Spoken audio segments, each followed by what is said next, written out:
నేటి మాట లోపల శ్వాస విజ్ఞానం లోపల మనము ఈరోజు కొన్ని నాడుల గురించి చెప్పుకున్నాము.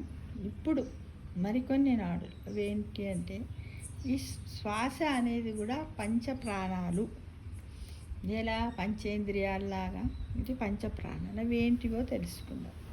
శ్వాస రూపంలో మనము తీసుకున్న వాయువు నాసికా రంధ్రాల గుండా ప్రవేశించగానే 5 భాగాలుగా విడిపోతున్నట్టు. 1 ప్రాణము, 2 ఆపానము, 3 వ్యానము, 4 ఉదానము, 5 సమానము అను 5 ప్రాణములుగా మారిపోతున్నట్టు. మరి ప్రాణము అంటే ఏంటి అంటే, అనంత ఆకాశములో నుంచి ఎవరి శక్తి మేరకు వారు లోనికి తీసుకొని వాయువు. ఆపానవాయువు అంటే రెండవది ఆపానవాయువు. బయటికి వస్తున్న వాయువును ఆపానవాయువు అని అంటారు. ఈ వాయువు సహాయముతోనే మలమూత్ర విసర్జనలే కాక శరీరములోని సమస్య మాలిన్యాలను బయటకు నెట్టబడుతుంది.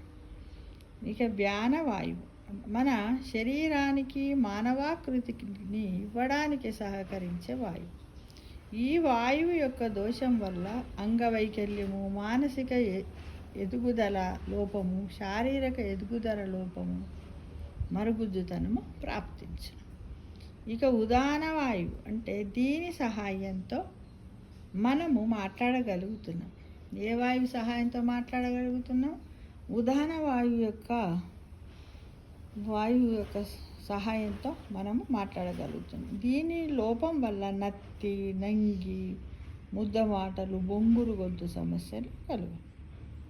సమాన వాయువు దీని సహాయంతో మనము తీసుకున్న ఆహారము శక్తిగా మారి ఏ భాగానికి ఎంతెంత శక్తి పంపిణీ చెయ్యాలో అంతంత పంపి సమతుల్యాన్ని కలగజేస్తుంది. దీని లోపం వల్ల శరీరము తూలిపడటం సంభవించును. ఒకవేళ మనలో సమాన వాయువు లోపించినట్టయితే మన శరీరము తూలినట్టయి మనం పడడం సంభవిస్తుంది శరీరం. ఇక శ్వాస చక్రాలు, శ్వాస ప్రాణాలు తెలుసుకున్నాం కదా. శ్వాస చక్రాలు, ఈ శ్వాస ప్రతిరోజు ఉదయం సరిగా 6 గంటలకు మొదలై మూలాధార చక్రమునందు 600 సార్లు, స్వధిష్టాన చక్రమునందు 6000 సార్లు, మణిపూరక చక్రమునందు 6000 సార్లు, అనాహత చక్రమునందు 6000 సార్లు, విష్ణుశుద్ధి చక్రమునందు 1000 సార్లు, ఆజ్ఞా చక్రమునందు 1000 సార్లు, సహస్రారము నందు 1000 సార్లు, అనగా రోజుకు 21,600 సార్లు ప్రయాణిస్తుంది మనం తీసుకున్నటువంటి గాలి. ఇవేంటి శ్వాస చక్రాలు. ఇప్పుడు శ్వాస అంగాలు, శ్వాస అంగుళాలు. సాధారణంగా శ్వాసను సాధకుడు 12 అంగుళాలు వదులుతాడు. శ్వాసను ఎవరైతే లోతుగా, నిదానంగా, దీర్ఘంగా తీసుకొని దానిపై దృష్టి ఉంచి విడవటం చేస్తూ ఉంటే శ్వాస యొక్క అంగుళాలు తగ్గును. శ్వాసను 11 అంగుళాలకు కుదిస్తే ప్రాణము స్థిరమవుతుంది. శ్వాసను 10 అంగుళాలకు కుదిస్తే మహాకవి అవుతాడు. శ్వాసను 9 అంగుళాలకు కుదిస్తే బ్రహ్మానందం కలుగుతుంది. శ్వాసను 8 అంగుళాలకు కుదిస్తే దూరదృష్టి కలుగును. శ్వాసను 6 అంగుళాలకు కుదిస్తే ఆకాశ గమనం చేయగలుగుతాడు. అంటే పర్వతారోహణాలు చేసేవాళ్ళు ఇదే కావచ్చు బహుశా. శ్వాసను 4 అంగుళాలకు కుదిస్తే సర్వసిద్ధులు ప్రాప్తిస్తాయి. అంటే కదా సమాధి యోగలో ఉండి సమాధి అవుతారు వాళ్ళు. శ్వాసను 2 అంగుళాలకు కుదిస్తే కావలసిన రూపము ధరించగలుగుతాడు. శ్వాసను 1 అంగుళానికి కుదిస్తే అదృశ్యం అవ్వగలరు. అంటే మరింత సాధన చెయ్యగా శ్వాస అవసరమే వారికి ఉండదు. అలాంటి వారు అమరులు అవుతారు. ఇక శ్వాస సృష్టి వయస్సు. ఇందాక శ్వాస ఆయుష్ అన్నాము, ఇప్పుడు శ్వాస సృష్టి వయస్సు గురించి. మనము రోజుకు తీసుకునే శ్వాసలను అంటే 21,600 సంఖ్యను రెట్టింపు చేసి 1 సున్నా చేర్చిన కలియుగము 4,32,000 వస్తుంది. అలానే సంవత్సరం రెట్టింపు చేసిన ద్వాపార యుగం వస్తుంది 8,64,000. 3 రెట్లు చేసిన త్రేతాయుగం 12,96,000 సంవత్సరాలు.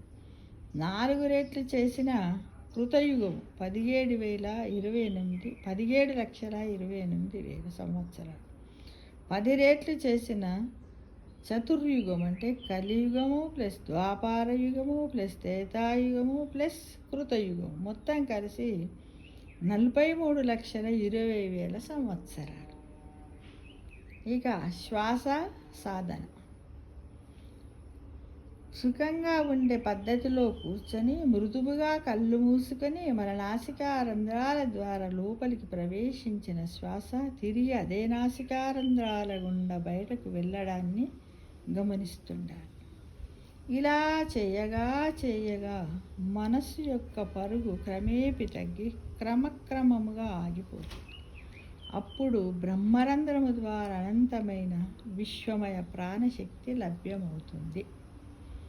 మరీ ఇంతటి శక్తివంతమైన శ్వాసకు సంబంధించిన సాధన చేసుకునేందుకు మనం ఏ హిమాలయాలకు ఏ అరణ్యాలకు వెళ్ళిపోవలసిన అవసరం లేదు మిత్రం.